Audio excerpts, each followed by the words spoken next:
Unit 3. Direction and location. Listening activity number 10. Look carefully at the street plan below. Follow the sets of directions and then answer the questions at the end of each set of directions. 1. You've just come out of the bus station. Turn right and walk to the junction of Elm Avenue and Hanover Road. Turn left and walk up Hanover Road. Cross Woodlawn Lane and continue up Hanover Road. You will see a big building on your right. What is the building on your left? 2. You've just come out of the bus station. Turn right and walk to the junction of Elm Avenue and Hanover Road. Turn left and walk up Hanover Road. Pass the Bank of Asia on your left and a small park just opposite. Cross Woodlawn Lane, keep straight on until you see the zebra crossing. Turn right, walk along Street Lane to the end of this road. What is the building on your right? 3. You've just come out of the bus station. Turn left, walk straight on, take the first turning on the right. Go along the street lane, take the second turning on the left. What is the building on your right?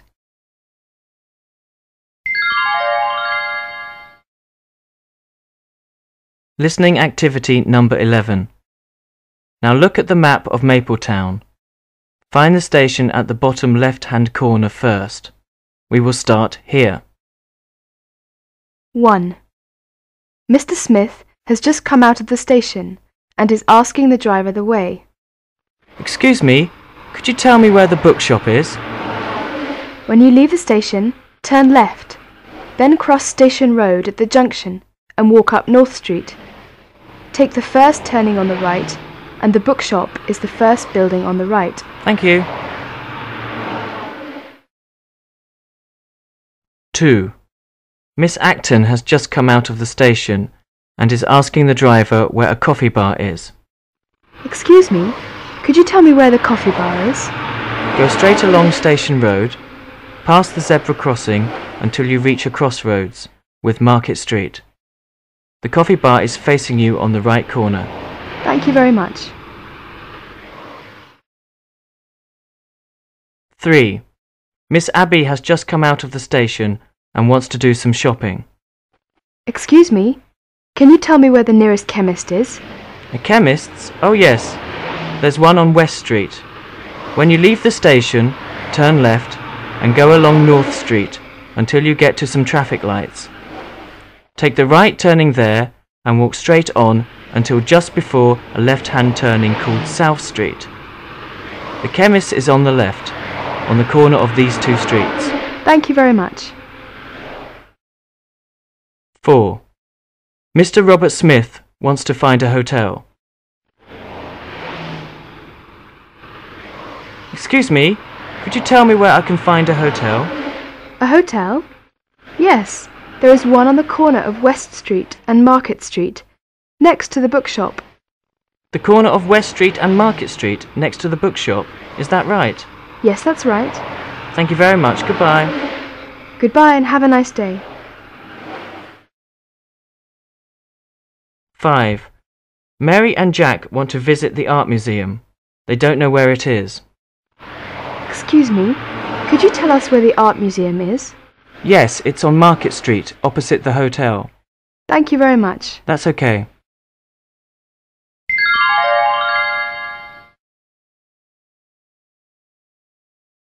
Listening activity number 12. Look at the map below. You will hear 6 separate sets of directions to a certain place on the street plan. As you listen, follow the directions carefully, then write the appropriate letters beside the names of the places below. The first one starts at the car park. Find the car park, please. Conversation 1.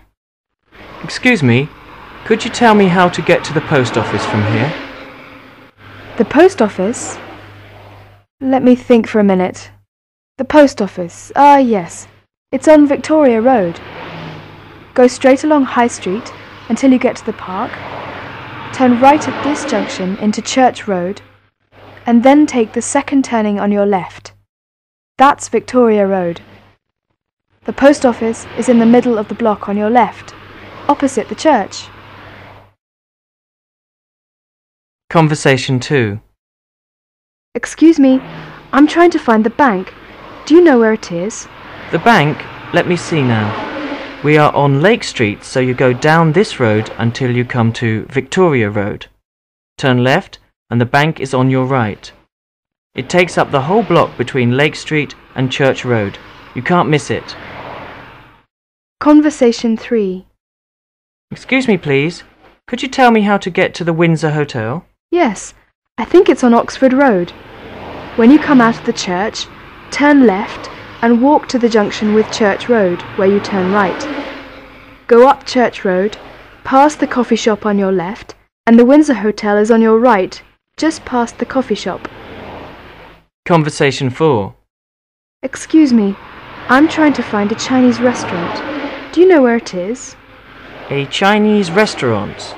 Yes, there's one on High Street. When you come out of the church, go straight up Church Road until you reach High Street. Turn left, and it's the second building on your right. I see. Thank you very much. You're welcome. Conversation 5. Excuse me, could you tell me if there's a newsagent somewhere around here? Yeah. Now then, when you come out of the park, you go straight on Church Road, you'll come to a crossroads. Turn right here, and there's a newsagent's on your right, at the end of that road, on the corner of Lake Street. Thanks a lot. Conversation 6. Excuse me, I'm looking for a grocer's shop. Is there one nearby? Yeah. So just walk along Victoria Road. You will see a coffee shop on your left, and turn left at the junction into Church Road. Carry on down this road, past another crossroads. You will see a building on the right. Past the building on your right, the grocer's shop is standing at the corner of Church Road and High Street, opposite the park. At the corner of Church Road and High Street, opposite the park. That's great, thanks a lot. Listening activity number 13. You are going to listen to a conversation between Janet and her friend. Janet is telling her friend about her holiday. As you listen, write down brief notes in the box below about her holiday.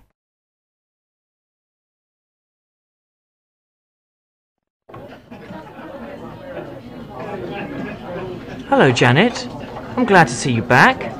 Did you have a nice holiday? Yes, it wasn't bad. What did you do? Tell me all about it. All right, if you're really that interested. We arrived at our hotel at 5 o'clock on Saturday afternoon and didn't really do anything much until the next morning, when my father hired a small family car and we all went to Safari Park, which is not far from London. It was a very interesting park, full of lovely wild animals. We motored through the monkeys' compound first, and that was an experience. They climbed all over our car, and we had a wonderful view of the monkeys. Then we continued into the lions' compartment, and we had to lock ourselves in because the lions could come very close. Yeah, it must have been terrifying. Did they come to you? Oh no, we saw them sleeping under trees, quite far away from us. We were unlucky and didn't see them clearly. Anyway, we had a good time there. Oh, it sounds interesting. It's the kind of park I like. On Monday we all went off to Oxford and spent a whole day there. On the way to Oxford we stopped at Stonehenge. Stonehenge? It reminds me of my own experience when I was a student at Oxford. Oh yeah. I thought it would be rather a romantic thing to do a drive off in the early hours of the morning and watch the sun rise behind the stone. So... That was a good idea. Did you do it? Yes, I went there with some of my classmates. When we got there it was still dark. It was very cold and wet. We stayed in the car and waited for the sun to come up. Well, did you see it? No. When it began to get a little bit light, we couldn't see anything at all because there was so much fog around. Oh no, I'm sorry to hear that. But it was a beautiful day when we got there. We took lots of photographs there. You were lucky. Well, did you do any sightseeing in London? Yes. The next 2 days we stayed in London. On Tuesday we joined a sightseeing tour run by London Regional Transport, an excellent introduction to all London's principal sights. We visited Trafalgar Square, Westminster Abbey, the Houses of Parliament, and about 11:30 we were at Buckingham Palace and saw the changing of the guard there. Yes? The changing of the guard always takes place at 11:30 at Buckingham Palace, from May to July every day. During winter, it's on alternate days. We also went to Tower Bridge and the Tower of London. Anyway, we were pretty tired, so we went to bed very early. The next day we went to Greenwich by boat from Westminster Pier. Oh, it sounds wonderful. A unique way of seeing some of London's most famous landmarks is to take a trip on one of the passenger boats which follows the River Thames through the heart of London. Yes, that's my favourite part of a holiday, just relaxing. And the day after that, we went shopping for presents and souvenirs. I brought some really lovely things back. You should see some of them. And then in the evening, we went to the cinema and saw a really great film. What was it? It was called Star Wars. It was really exciting. You'll have to go and see it. Oh yes, I've heard it's good. I should go. Well, I'm thinking of going to London for my next holiday actually. Oh, you should. And then the last day, Friday, unfortunately it rained all day, so we stayed in the hotel. But we had quite a good time playing table tennis. Then the next morning, we got up pretty early and left the hotel at 10 to give us plenty of time to get back. Yeah, it's a long journey. You must have been tired. Yes, we were. But then we had Sunday to recover before I started work again.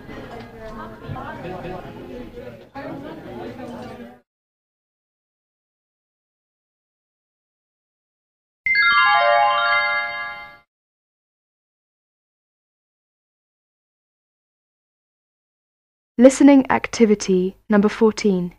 Task 1. You will hear a dialogue between two students. One of them is describing a route on the map.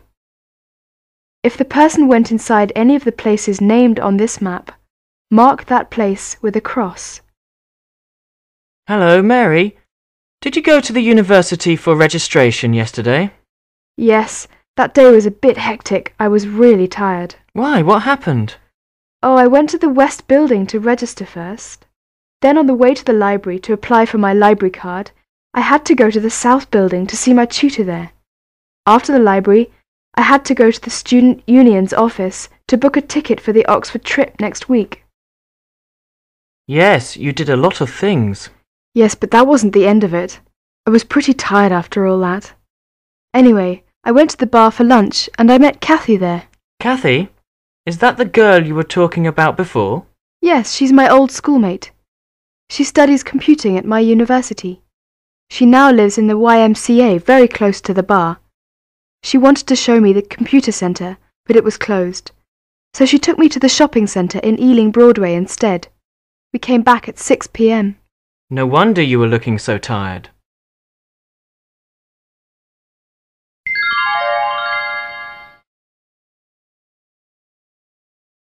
Listening activity number 15. You're going to listen to a talk about children's safety at home. Look at the table below. Listen to the talk and fill in the missing information in the correct column. Over 500,000 children under 5 are taken to hospital each year after an accident at home. Tragically, about 200 die. Most of these accidents need never have happened.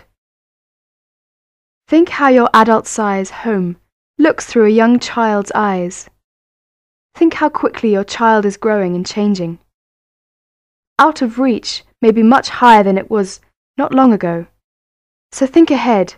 Their safety is in your hands. Things look different from where children are. They can see lots of things to grab hold of or poke into. Panhandles, the lid on the kettle, a hot drink, or the iron. If they grab something hot, it could burn or scald them.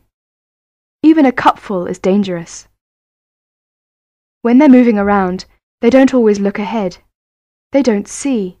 Panes of glass in doors and screens, things left on the floor like toys, or spills in the kitchen, drawers or cupboard doors left open. They can trip and fall over things. fall through panes of glass, or bump into things which stick out. Children like to explore and soon learn to open things.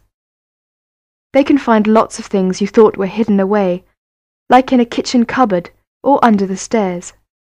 They can find medicines and household cleaners. All these can harm them. Matches, lighters, knives, and other sharp tools, plastic bags, and things they could choke on, like peanuts. Children don't know which things are dangerous. For instance, they can't tell the difference between lemonade and turps. As children grow and explore, they see new things they want to reach and play with. They can climb the stairs on their own, but then they don't know how to get down again safely. Climb on a chair to reach a window, then they could fall out of it. Climb inside things, like cupboards and freezers. Reach switches and knobs and turn them on and off. They could be anywhere. If you can't hear them playing, please go and look for them. Keeping a constant eye on them as they move around is very difficult. You can't be everywhere at once, and anyway, it's important for them to learn about the world around them. But you can help keep them safe by planning ahead and making the right arrangements. You can store all medicines and household chemicals out of reach of children. Make sure they're not left lying around. Make it more difficult for them to touch or grab hot things. For instance, turn pan handles away from the front of the cooker. Use a short or curly lead on an electric kettle. Make sure all fires and heaters are guarded. Use barriers on stairs and in doorways until they have learned to move around safely. Fit safety glass at low level. Make sure things are not left around on the floor or the stairs. This is safer for you as well as for them. Teach them about safety. Show them how to do things safely, like going up and down the stairs. Tell them about how hot things could hurt them.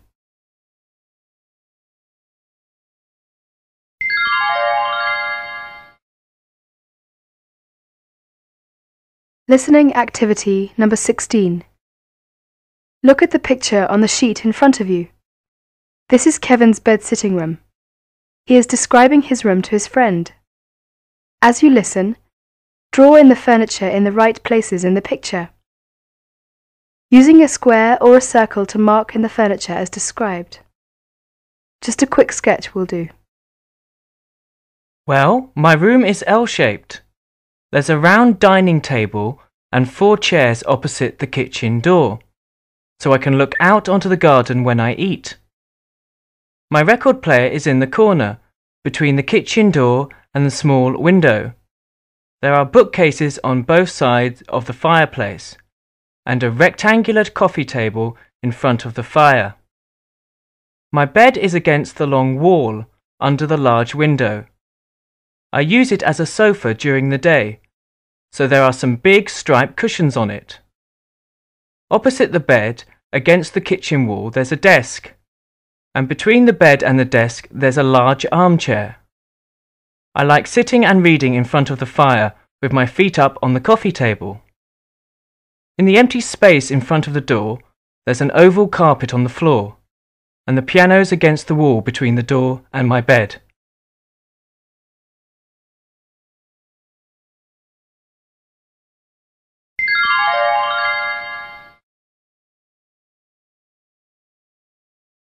Listening activity number 17. Sally bought a new house a few days ago in a small village.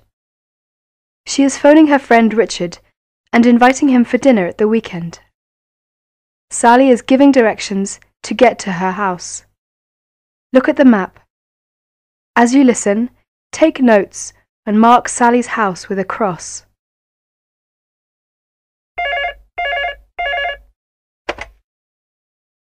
Good morning, 572-3490. Good morning, Richard. This is Sally. Hello, Sally. How are you? Fine, thanks. Listen, are you free this weekend? Yes, why? You know, I've just bought a new house in the countryside.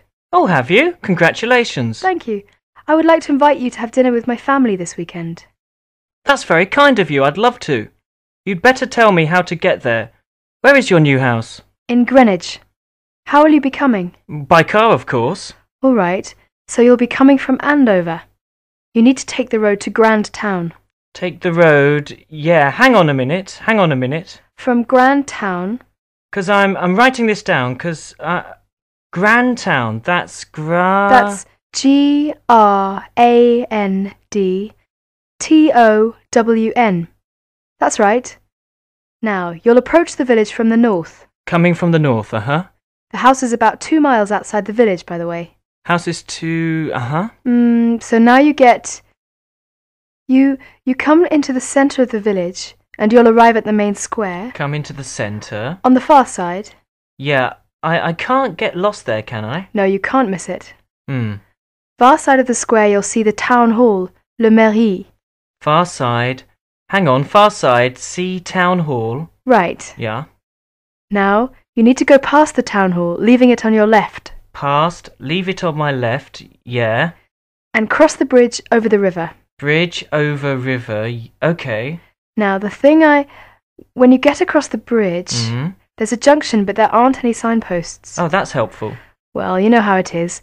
So, you turn right. I cross the bridge. Hang on, there's a junction, yeah? And then I have to go right at the junction. That's right. You turn right immediately after the bridge. And basically, you keep on that road. The road bears round to the left. Oh, that doesn't sound too bad. Yeah.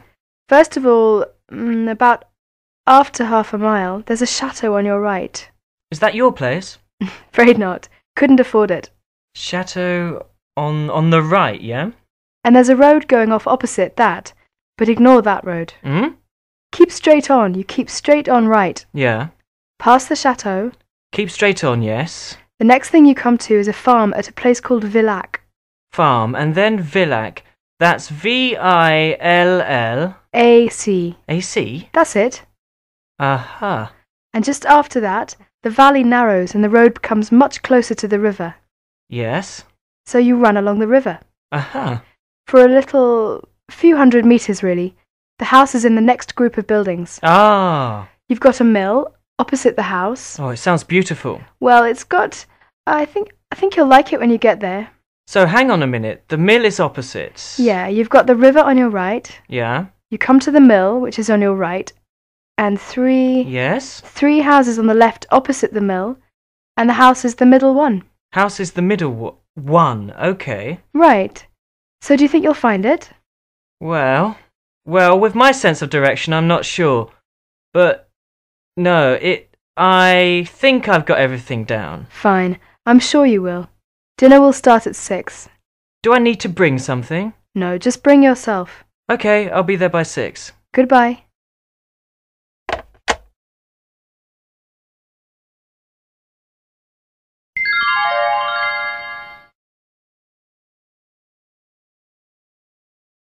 Listening activity number 18. You are going to listen to 5 conversations between a new information officer and passengers. Look at the timetable and check whether the information officer provides correct information or not by writing T for true and F for false beside each number. Conversation 1. Can I help you, madam? Yes. Could I have a second-class return ticket to Nottingham to arrive by 10? That's £41, please. Here you are. Could you tell me which train I could take? Let me see. It's 7 o'clock now, Friday. Yes, you can take the 7:30 train to get there. Thank you very much. Conversation 2. Excuse me, sir. Yes, madam. What can I do for you? Could you tell me the time of trains to Nottingham, please? What sort of time do you want to go? You see, I would like to go to Nottingham to visit my daughter. She will meet me at the station at 6:30 this Saturday. Which train should I take? Take the 16:30 train and you'll get there at 18:24. Is that all right? That's fine. Thanks a lot. Oh, by the way, how much does a weekend return ticket to London cost, please? It costs £41. Thank you. Conversation 3. Excuse me, sir. Yes, madam, may I help you? Could you tell me which trains I can take if I buy a saver ticket to Nottingham? Let me see. Oh yes, you can take any train except the 7:30 and the 8:30 morning trains, and any trains after 17:30. Generally speaking, a saver ticket can be used on most trains except on a few peak hour trains. Here's a timetable. You can check it by yourself. Lovely, that will be very helpful.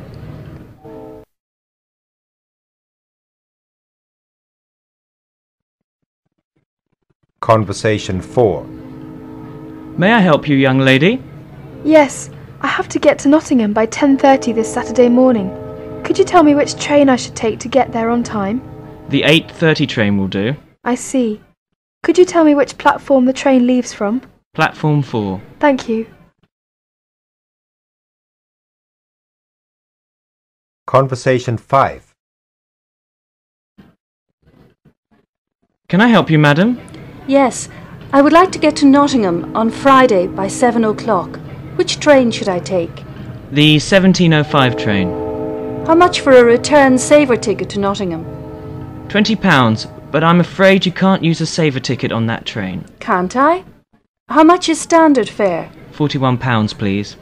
Well, I think I should take standard fare. Here's 45. Thanks. Here's your ticket and change. Thank you very much.